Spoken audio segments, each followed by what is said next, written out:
Bonjour, je suis Elodie Bervilitas. Je suis en charge du département sanitaire et médico-social aux Éco-Études. Et les Éco-Études, c'est la société d'études et de conseil du groupe Les Échos Le Parisien. Et donc notre métier, c'est l'analyse économique des grands secteurs d'activité.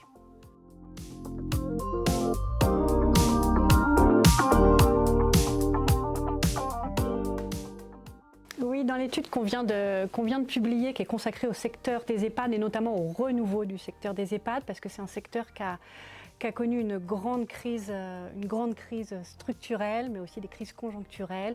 Et c'est un secteur qui est en grande mutation aujourd'hui et qui est complètement en train de se réinventer. Et nous, dans cette étude, on a décrypté ce mouvement et cette évolution pour dessiner les EHPAD tels qu'ils seront et tels qu'ils devraient l'être demain. Parce que c'est un secteur qui a traversé une crise structurelle majeure depuis de nombreuses années. Les EHPAD aujourd'hui sont sous-dotés, donc ils ont des dotations insuffisantes pour exercer correctement leur métier. Ils sont sous-staffés avec des difficultés de fidélisation de personnel, de recrutement de personnel, d'absentéisme, de recours à l'intérim, etc. Ce sont des établissements qui sont aussi sous-remplis, avec des taux de remplissage qui sont mis à mal depuis de nombreuses années. Et puis ce sont aussi des établissements, on le voit, qui sont sous-médicalisés par rapport aux besoins de soins des personnes âgées aujourd'hui qui rentrent en établissement. Ce sont des établissements qui sont aussi pénalisés par une double tutelle, une logique de financement compliquée, même si c'est en train de se simplifier aujourd'hui. Et puis c'est un secteur, et on le sait, qui a traversé trois grandes crises conjoncturelles. Une crise sanitaire qui a entraîné le décès de plus de 40 000 personnes âgées et puis qui a gelé les admissions et les entrées de nouveaux résidents. Une crise inflationniste qui a pesé énormément sur les coûts d'exploitation des établissements. Et puis une crise réputationnelle avec l'affaire Orpea et puis la publication du livre de Victor Castanet en janvier 2022. Et donc, tous ces éléments-là ont profondément mis à mal le modèle économique des EHPAD. Et dans notre étude, on a travaillé sur les comptes, les résultats financiers des EHPAD du secteur privé. On a été éplucher les comptes de 725 EHPAD du secteur privé. On a analysé leur bilan, leur compte de résultats pour publier un compte de résultats et un bilan type d'un EHPAD privé aujourd'hui en France. Et fin 2023, 26% des établissements du secteur privé sont en déficit, contre seulement 15 en 2022. Donc ça, c'est un fait complètement nouveau pour le secteur, le déficit de bon nombre d'EHPAD du secteur privé. Les résultats sont encore moins bons pour les EHPAD associatifs et publics. La Fédération hospitalière de France vient de publier un rapport sur les EHPAD dont elle a la charge, les EHPAD du secteur public. Et 71% des EHPAD du secteur public sont à fin 2024 en déficit, avec un pic fin 2023, 81% des EHPAD en déficit. C'est du jamais vu.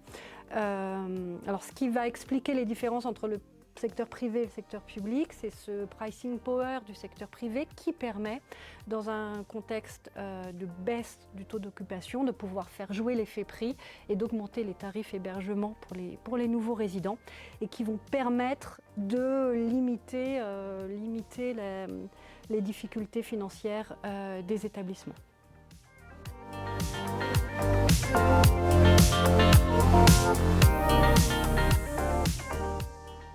Le taux d'occupation d'un établissement, tel que soit le secteur public, privé, associatif, c'est vraiment le nerf de la guerre. Tout secteur confondu, le taux d'occupation moyen d'un EHPAD était aux alentours de 93% en 2019, donc avant la crise sanitaire. Et aujourd'hui, le secteur n'a toujours pas retrouvé ses taux d'occupation pré-crise sanitaire.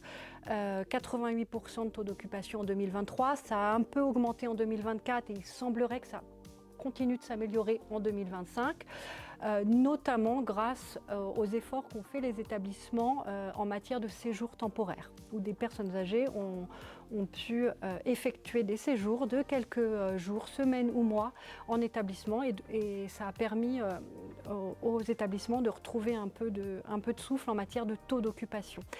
Mais on n'est toujours pas au niveau d'avant-crise sanitaire et cette baisse du taux d'occupation, elle est vraiment problématique pour le secteur puisque la marge d'un établissement, elle ne se fait, comme dans le secteur de l'hôtellerie, que sur quelques lits. Et un taux d'occupation inférieur à 95-90%, il ne permet pas de soutenir la rentabilité du système. Pourquoi ces taux d'occupation ont fortement chuté et pourquoi ils ont du mal à retrouver un niveau satisfaisant. On en a parlé, la crise réputationnelle du secteur. Aujourd'hui, plus de 60% des Français ont une image dégradée des EHPAD. On y rentre en général pas par choix mais par nécessité. La durée moyenne de séjour aussi qui en EHPAD diminue parce qu'on y rentre de plus en plus tard, on fait le choix d'y rentrer de plus en plus tard pour des raisons de défiance, on en a parlé, pour des raisons aussi de coût. Les familles retardent au maximum l'entrée en établissement. Parfois, et comme dans le secteur hospitalier, des établissements sont contraints de fermer des lits en raison d'un manque de personnel. Donc mécaniquement, le taux d'occupation baisse. Le turnover aussi des directions d'établissement, parce que c'est un métier difficile. Et ce turnover important en termes de direction d'établissement permet pas va nuire aux efforts commerciaux pour que de nouveaux résidents fassent le choix de rentrer dans l'établissement. Et puis aussi toutes les politiques aujourd'hui qui ont été mises en place en matière de virage domiciliaire où l'objectif ça va être de renforcer les services à domicile pour permettre à la personne âgée dépendante de rester le plus possible à domicile. Et toute cette conjonction de facteurs font que les taux d'occupation ont du mal à repartir à la hausse.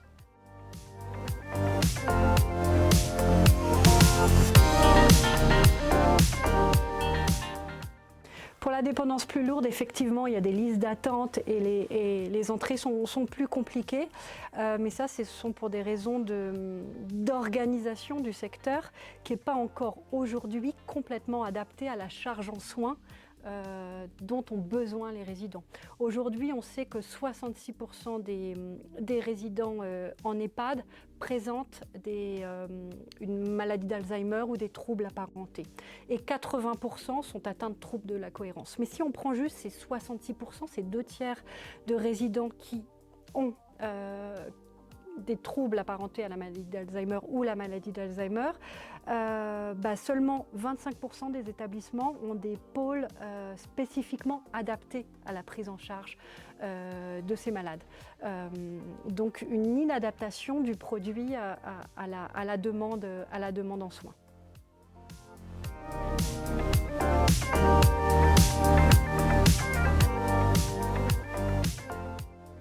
Justement, cet EHPAD de demain, il va devoir s'adapter. Il est déjà en train de le faire et c'est ce qu'on voit, cette évolution qui nous permet de dessiner l'EHPAD de demain. Il doit devenir un lieu de vie comme il l'est aujourd'hui et la vie doit être le principal intérêt de ces établissements-là, mais il doit être aussi un lieu de soins pour vraiment prendre en charge cette grande dépendance. 80% des résidents ont des troubles de la cohérence et ça doit être pris en charge de façon très spécifique et notamment ces malades à Alzheimer. Donc un développement des pôles d'activité et de soins complètement adaptés aux malades Alzheimer. C'est aussi quand on regarde les pathologies dont souffrent les résidents en EHPAD, en moyenne un résident souffre de 8 pathologies. Et à côté, quand on regarde la charge, 30% des EHPAD aujourd'hui n'ont pas de médecin coordonnateur et aucun EHPAD n'est aujourd'hui en mesure, financière, organisationnelle, n'est en mesure de mettre en place une présence infirmière 7 jours sur 7 et 24 heures sur 24. Et quand on regarde aussi au travers des courbes PATHOS qui nous permettent d'évaluer la charge en soins dont ont besoin les résidents, 14% des résidents ont besoin d'une charge en soins très importante. Voilà. Et pour prendre en charge le mieux possible ces résidents, l'EHPAD doit renforcer sa médicalisation et doit être consacré à la prise en charge de la très grande dépendance. Mais l'EHPAD, il évolue aussi dans d'autres dimensions. Il devient aussi, pour certains d'entre eux, centre de ressources territoriales, et ils viennent en appui. Aujourd'hui, il y a près de 300 centres de ressources territoriaux qui ont été créés. L'objectif est d'en avoir 500 à l'horizon 2028. Là, ça va être comment l'EHPAD il va aussi apporter de l'aide, son expertise, son aide, son expérience au service des personnes âgées prises en charge à domicile, mais aussi des aidants. Et aussi un autre élément qu'on voit se dessiner qui est important en EHPAD, c'est toute cette tout le développement des thérapies non médicamenteuses, que ce soit des thérapies physiques, des thérapies hygiénodététiques ou des thérapies psychologiques, afin de limiter le nombre de médicaments pris quotidiennement par les personnes âgées et de limiter les accidents iatrogéniques dus à cette multiplication des traitements.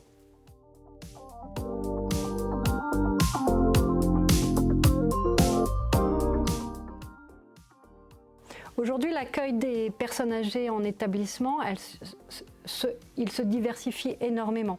Avec, on verra demain un EHPAD qui va être concentré sur la grande dépendance, mais en amont de cette grande dépendance, toute une large palette d'offres se développe, que ce soit les résidences services seniors qui poursuivent leur développement et certaines s'adaptent au vieillissement de leurs résidents et à leur entrée en dépendance avec des services à la personne de plus en plus développés, des présences de personnel soignant parfois dans ces établissements.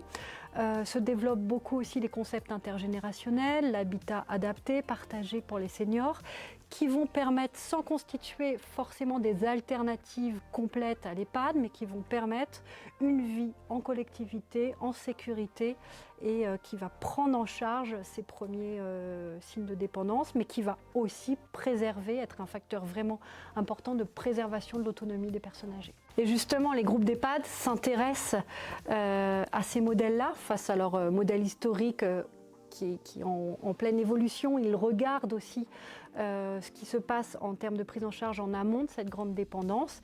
Et certains vont prendre position sur le marché, beaucoup d'entre eux, sur le marché des résidences seniors services, mais aussi sur l'habitat intergénérationnel, sur l'habitat partagé, pour proposer une large palette dans une logique de continuum, pour proposer une large palette de prise en charge de la dépendance, qu'elle soit légère ou lourde.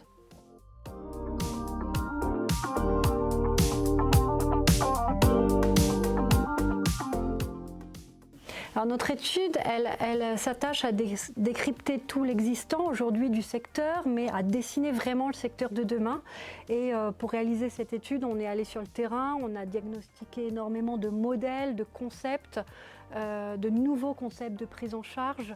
Et tous ces business cases, ils donnent les clés, en tout cas aux entreprises, toutes les clés d'une meilleure compréhension et d'anticipation de l'évolution du secteur des EHPAD.